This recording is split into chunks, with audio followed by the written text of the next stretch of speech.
Hi everybody, welcome to our 5-day sugar detox. Right now I'm just going to go over how I do meal prep and meal planning. So the first thing is that I want you to print out your meal plan. I want you to print out your recipes and kind of look it all over and get familiar with it. One thing you will notice in the meal plan is that I have you eating frequently.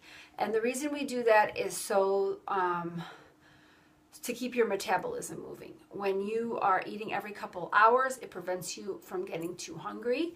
It keeps everything going in your body and moving, and it's constantly giving your body nutrients so that cravings don't set in.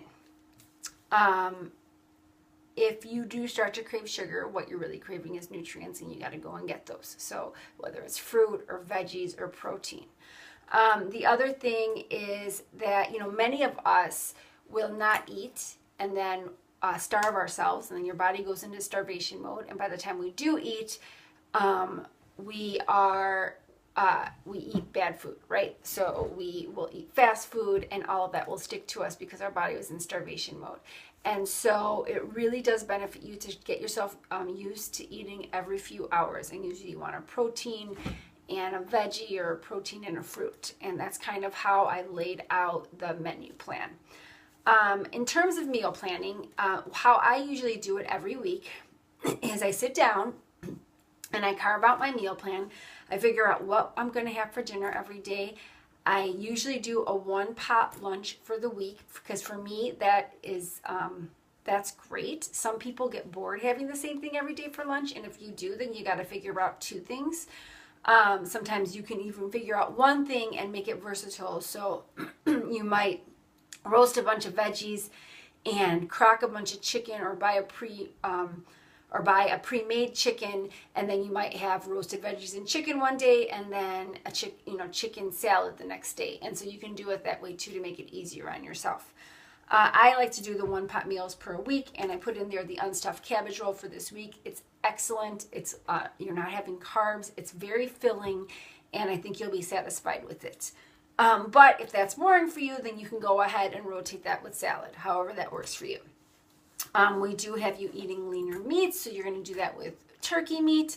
If you decide to do ground beef, make sure you do ground sirloin and drain that fat.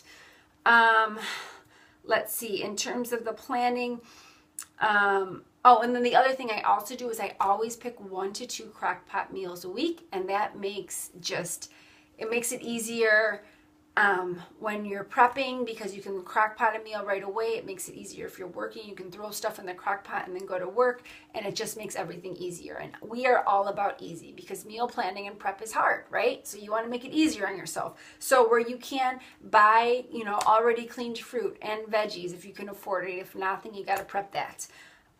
Lots of times they make it so easy for you to cut corners in stores. You can just buy it. When I'm up against the wall, I buy a rotisserie chicken already made. Take all the meat off the bones and might make chicken salad with it or something.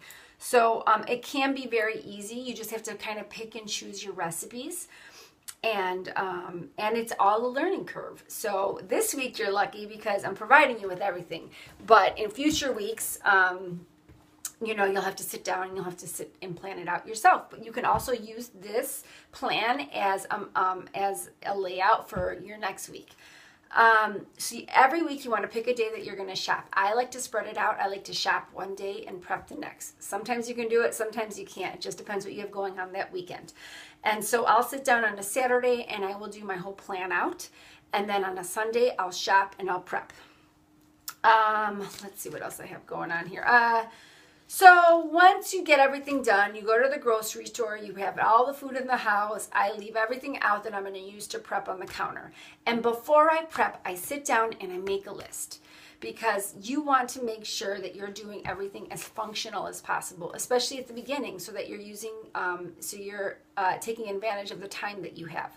And so I might pick an hour or 2 hours of time of when I'm going to get stuff done. I'm going to write down the stuff that's a priority, which is going to be washing and cutting all fruit, washing my lettuce and putting it in Tupperwares, browning my meat, and then I always like to make my lunch for the week. So those are the top things on my list. And then after that, boiling eggs is another thing. You can either do, on the plan is egg cups, or boil, or you can also just do boiled eggs. That's easier. So you got to make it easy on yourself. If you want to make the egg cups, those are great. But if you don't have time, go ahead and boil eggs. That's fine too.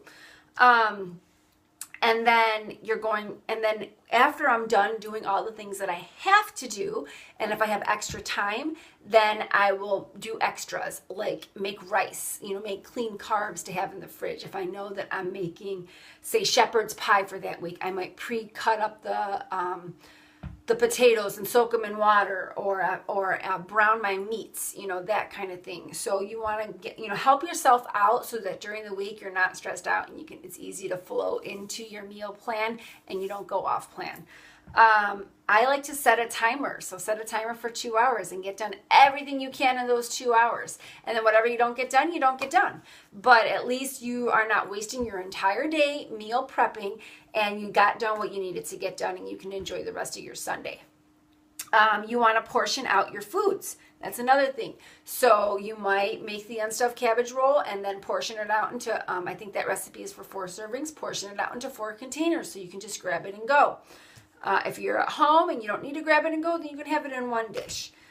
Portion out, you can get portioned out Greek yogurts. If not, then get a big Greek yogurt, which is more cost effective, and throw it all into a Tupperware. What else? I like to wash my grapes, cut up my watermelon. So get all of that stuff done. And each week, as you do this, if you continue with this lifestyle, it gets easier and easier. You want to make sure you have staples in the house to keep you on target. In the plan, when you feel yourself getting hungry, what you're going to want to have is more protein, more veggies, more fruit, not more carbs. So those are the things you want to rely on. Remember that carbs turns, your body can only process so much sugar, and then the sugar turns to fat, and that's what happens with having too many carbs. There's a lot of sugar in carbs. So you want to limit the carbs, increase those veggies, increase those proteins. Make sure you're drinking your water. You feel yourself getting hungry, drink your water. You should be drinking half your body weight in ounces every day. So you want to get used to drinking water. Lots of times when you feel you're hungry, you're really dehydrated, and you need to drink water.